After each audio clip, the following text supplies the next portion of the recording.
Our National Parent Support Commission has an important role to play in assisting parents to develop the skills they need to raise and protect their children. They're playing a tremendous role in this regard. Yet too many parents are not availing themselves of the counseling and other services that are available to help them. Parent Month 2020 ends in 3 days, but we all know that the role of parents is a never-ending one. In fact, as children across Jamaica continue to engage in distance learning from the comfort of their homes, there is greater need for parental supervision and guidance. In today's Jamaica Magazine, we have some timely reminders for our children's guardians on how they can become better parents. Do stick around, we have lots in store. Parents, how do you think your children feel when they are beaten? I feel so sad when my mother beats me. It makes me feel so angry. I feel embarrassed, and I feel like you just don't care. It has been proven that coercive parenting is directly linked to the aggression your children are displaying in schools. The National Parenting Support Commission is imploring you, parents, rethink your actions. Stop beating your children. A message from the National Parenting Support Commission in collaboration with Ministry of Education, Youth and Information for improved safety and security in schools.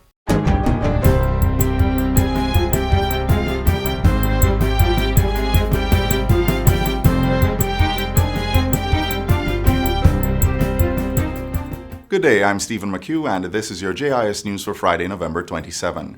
The Agriculture and Fisheries Ministry has been granted approval to implement a $25 million modernization of the agricultural sector program to help strengthen the industry.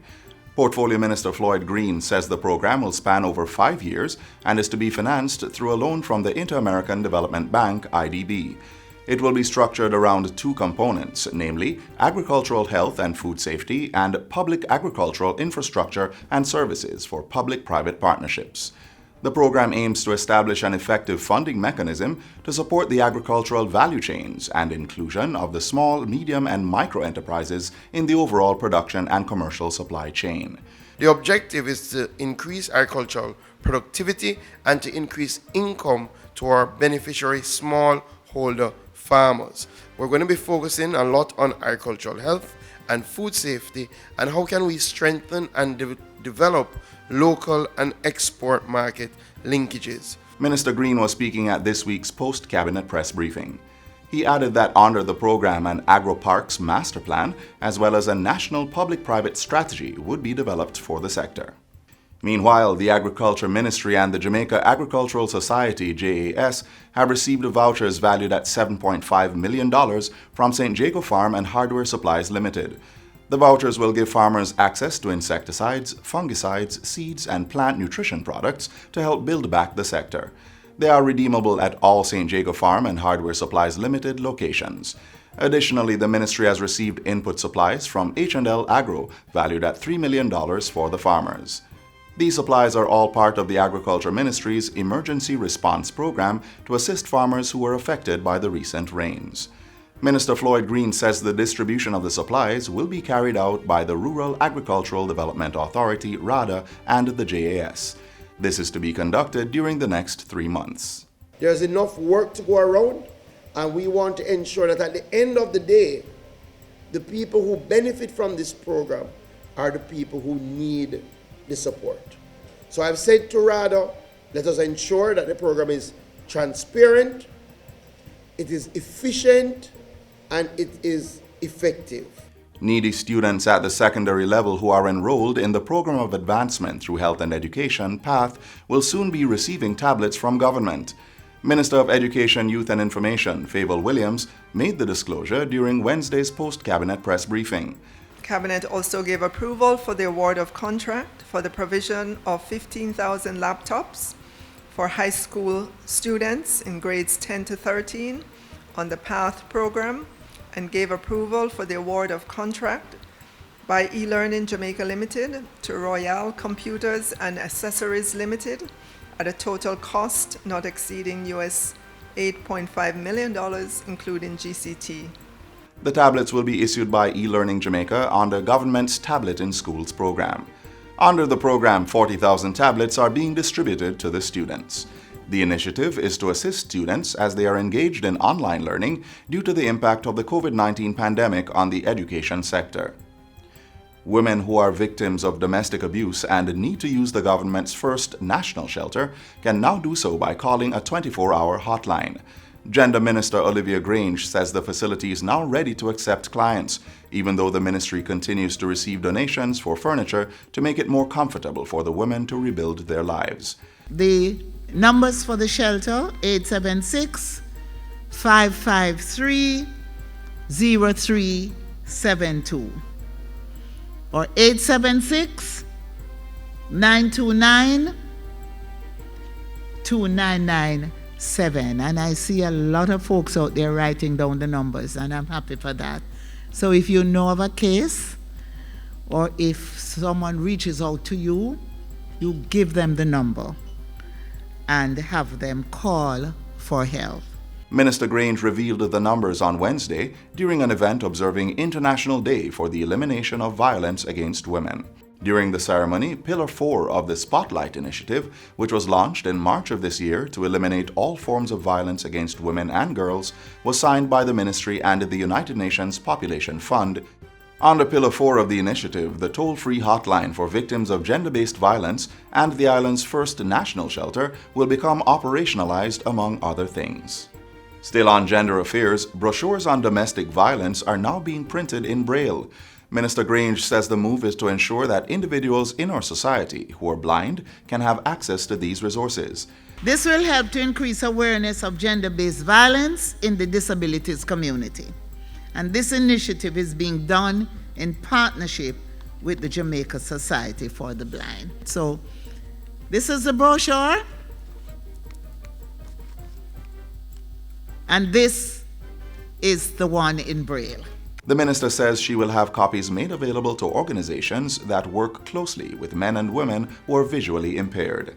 And finally, the government will be announcing a national coordination committee within the next 2 weeks to manage the distribution of COVID-19 vaccines once these become available. Health Minister Dr. Christopher Tufton made the revelation in Parliament on Tuesday while responding to questions in the House, which will involve members of different stakeholder groups to coordinate or begin to put in place the plans for distributing of the vaccine once it is available. Dr. Tufton says the government had already made arrangements to secure a percentage of the vaccine that will come on the market through PAHO and WHO as part of a group funding. So we're entitled, based on what we have advanced, to 10% of our population. That's the pool scheme that we have subscribed to. So we are therefore going to be entitled to a certain number of dosage. Approximately 270,000 doses are expected under the arrangement. And that's it for JIS News Today. I'm Stephen McHugh. Thanks for watching.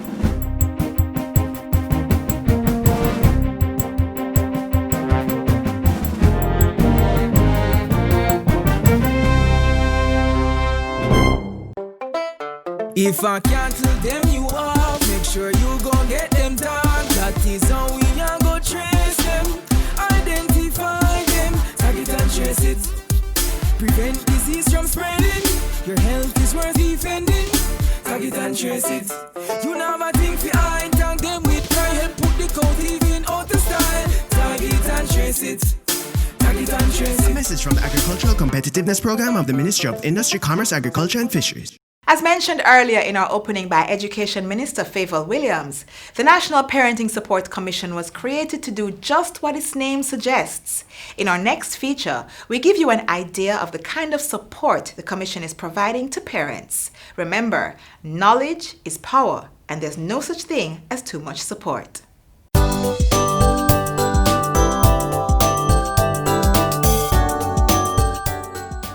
Wouldn't it be great if children came into the world so well adjusted or with manuals, therefore eliminating the need for parental discipline? This is not the case, however. Parents usually apply their methods or they depend on strategies taught throughout generations to guide their children. 8 in 10 Jamaican children in the 2 to 14 years age group experience violence as a form of discipline. Coercive parenting involves the physical administration of pain as punishment. It also includes the use of harsh language that has the potential to hurt children's feelings and affect their general self-esteem and development. It also fosters aggression, because what you're really teaching children is that when there is an issue, we must resolve the issue through harshness, through aggression, through coarse language. There's a direct correlation between coercive parenting and the aggression that we see actually in society. Damaging disciplinary practices have moved outside of the home and into the national consciousness. The time has come for the Parliament to have a debate on this issue and finally declare corporal punishment at an end, both within public institutions and as a means of discipline available to parents. I think it would be a forward-leaning step in making a stance against violence generally, and it would send a powerful message about the state respecting the inviolability of the person, whether or not that person is a child or an adult. Children need guidance, and many wonder if not with the rod, then how? Enter the National Parenting Support Commission (NPSC), an agency of the Ministry of Education, Youth and Information. The ministry established the commission in 2012 to provide parents with the requisite skills and tools to raise children. We work at 3 tiers. We work at home, school, and community. Our first and most important priority, however, is to ensure that we're fostering the home-school relationship. We must ensure that parents as key stakeholders feel involved in the entire process of educating their children. Now, to do this, the Commission assists parents in several ways, including providing psychosocial support, assisting parents with understanding the teaching-learning process, and conducting parenting education programs. Through our effective parenting courses, we push proactive strategies. In other words, you are going to put structures in place before behaviors that you don't desire actually show. Parents and guardians should consider the child's developmental stage when determining the best method of guidance.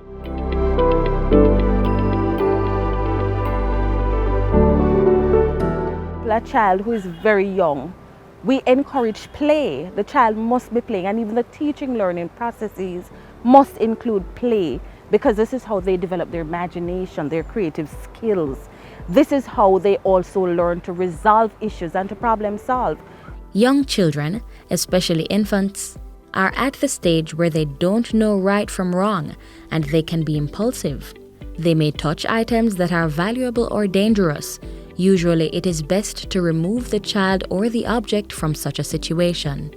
We don't believe you're to spank any at all, because that's a part of coercive parenting, and we don't believe that coercive parenting works. So what we encourage you to do, though, is to be firm and to be consistent. So if it means you have to say, do this instead, or do not go there a million times, then that's what you have to be prepared to do.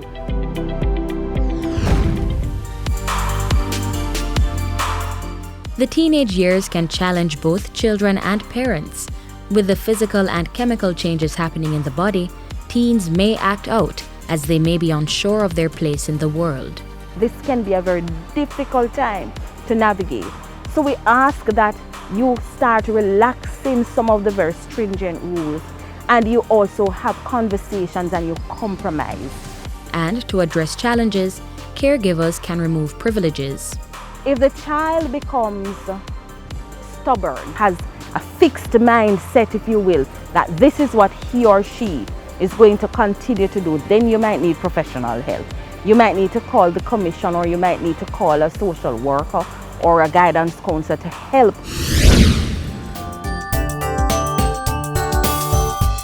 Being a proactive parent means setting clear boundaries, letting children know what is acceptable behaviors and why rules are in place. And don't forget to model behaviors you want young ones to display.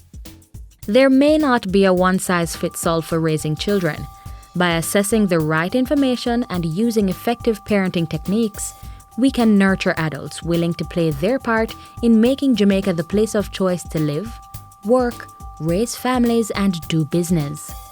To tap into information from the National Parenting Support Commission, call 876-967-7977 or visit their offices at 37 Arnold Road, Kingston 6.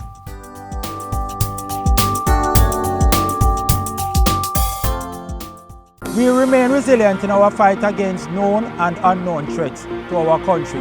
We are never daunted. We are committed to continuously deliver effective and efficient service when we save lives and protect property. And we continue to reassure with courtesy, integrity, and respect for the rights of all. We are building forward together. When children receive a physical injury to their bodies, their first source of comfort is usually their parents. Parents are not only required to protect and provide, they're also required to show love and consolation when their children need it the most. In our next feature, we highlight how a group of parents work with the Sir John Golding Rehabilitation Center to offer the support their children need. My name is Nastasia Edwards. I'm 14 years old. I attend Immaculate Conception High School, and I'm currently at the Sir John Golding Rehabilitation Center. I'm here because of a car accident that occurred on the 14th of October, leaving me paralyzed from the waist down.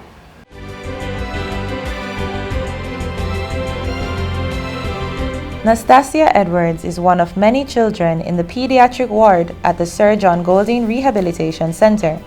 Formerly known as the Mona Rehabilitation Center, it was founded in 1954 by an orthopedic surgeon named Sir John Golding to treat patients during the polio epidemic and caters to all ages. In the case of Nastasia, she had this injury to her spine, which then caused the spinal cord to be damaged, and it happened roughly from her waist down. So she's not able to move her legs, but she has full function of her arms, which is why we're doing what we're doing in terms of strengthening her arms to do everything for herself. A typical day here, I wake up, I have breakfast, I go to gym, and I come back from gym, I have lessons. Most young children at the center are integrated into the Hope Valley Experimental School, a government-operated school which provides education up to the GSAT level, or work with a tutor to continue their studies. We don't want any child who is admitted, who has, her school life has been disrupted. We don't want it to be disrupted any further. So where we can, we get a tutor in, whether it's through the school or through from our side, the arrangement is made.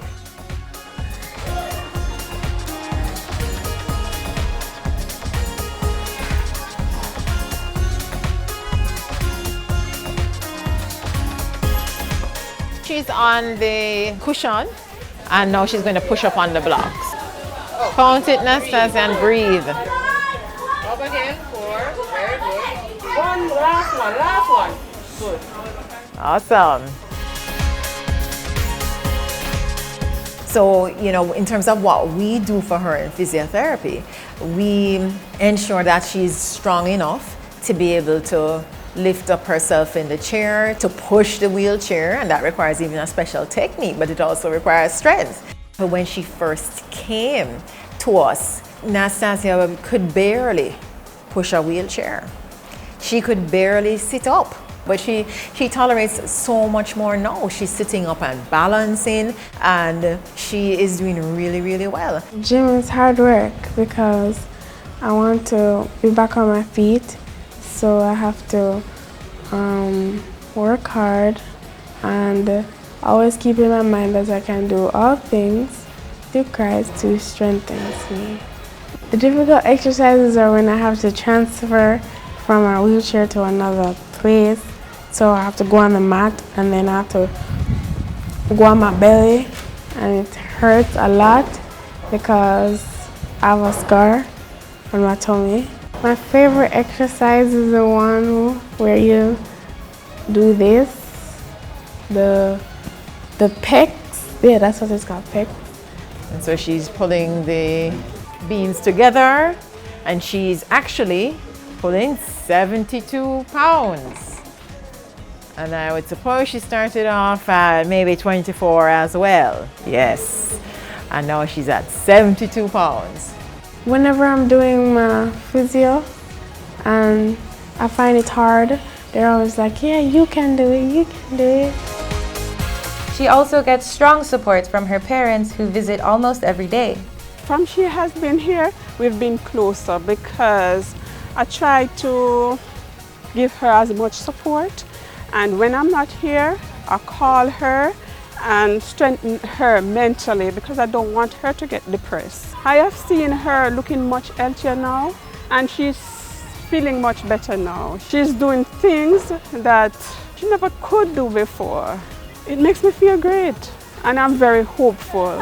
What we aim to achieve for our patients is to ensure that our patients are rehabilitated. And when we say rehabilitated, we mean within the limits of their disability. We want to return them to as much function as possible prior to the injury. And then, of course, once we have rehabilitated them, the intention is to get them back into society, reintegrating them into society, whether it's back to school, back to work, depending, of course, on the age of the person. Well, in terms of the services offered here, physiotherapy services, medical services, and the nursing services, the social work services, the dietetic services as well, and we have a counseling psychologist who, again, will help patients with adjusting to their disability. Aware of the many barriers persons with disabilities face trying to integrate into society, financial support from the NGO Monex Limited provides job opportunities for the center's patients. Skills development is also facilitated through workshops on woodwork, graphics, photocopying, printing, and binding. And patients interested in pursuing sports have the opportunity to train and represent the country on an international level through the Jamaica Paralympic Association. Sometimes I have mixed emotions because I'm not able to move around freely like a normal person would. But sometimes I have my hopes up.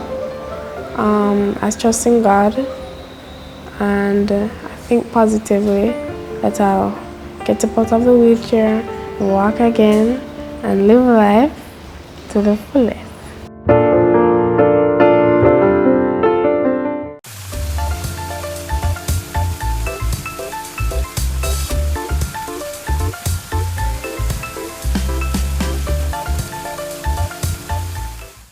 Up next, the Child Protection and Family Services Agency, CPFSA, visits numerous communities in St. Thomas to combat incidences of child abuse. During the tour, officers visited homes and businesses to sensitize the citizens on how they can put an end to the abuse being experienced by children. Watch this. According to global reports, children now face greater risk of abuse because they spend more unsupervised and unstructured time at home due to COVID-19 restrictions. Their contact with trusted adults outside the home, such as guidance counselors, teachers, and mentors, is reduced. And this gives them fewer opportunities to report instances of abuse. Did you know that right here in Jamaica, over 1,000 cases of sexual abuse were reported to the National Children's Registry between January and June 2020? After being reduced to 82 for April, the reports rose to 119 in May and further increased to 228 in June. It's no wonder that agencies such as the Child Protection and Family Services Agency are taking steps to foster increased awareness on how parents, guardians, and community members can safeguard their children against abuse.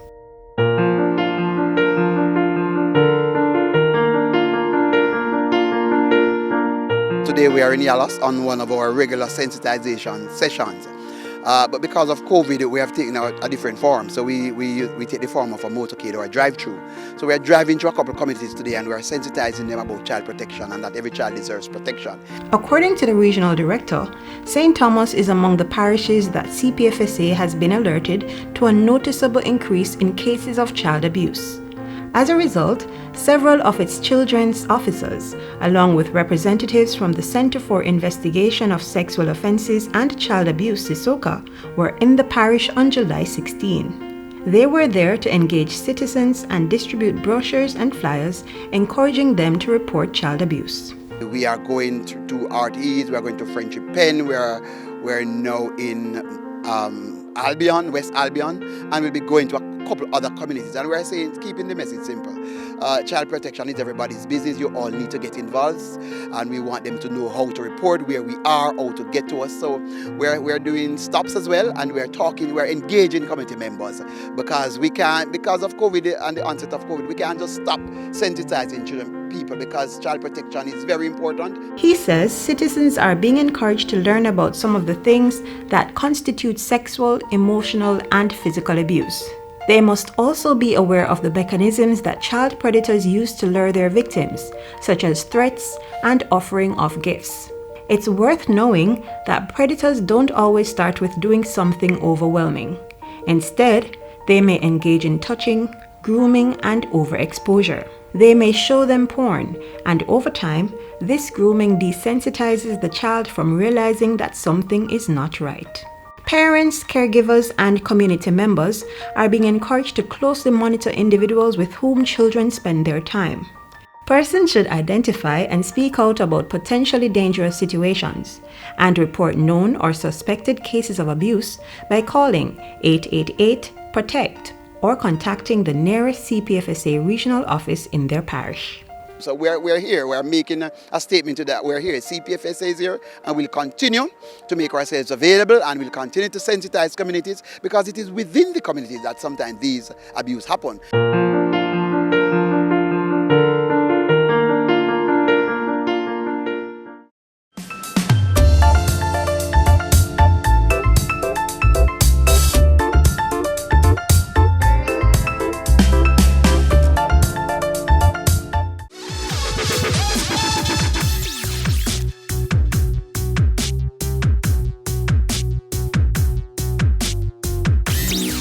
Parental supervision or adult supervision of our children is the most basic parenting technique. It involves looking after or monitoring a child's activities. Young children, primarily those in the age range of 0 to 8 years, are generally incapable of looking after themselves or making informed decisions for their own well-being. For this reason, they require supervision. They require looking after. Young children require adults to know their whereabouts. Young children require the physical presence of an adult. Parents and guardians, our children need us now more than ever. You heard the minister. Know their whereabouts at all times. Supervise and monitor their activities. And let's play our part in making Jamaica a safer place for our children to live and eventually work, raise their families, and do business.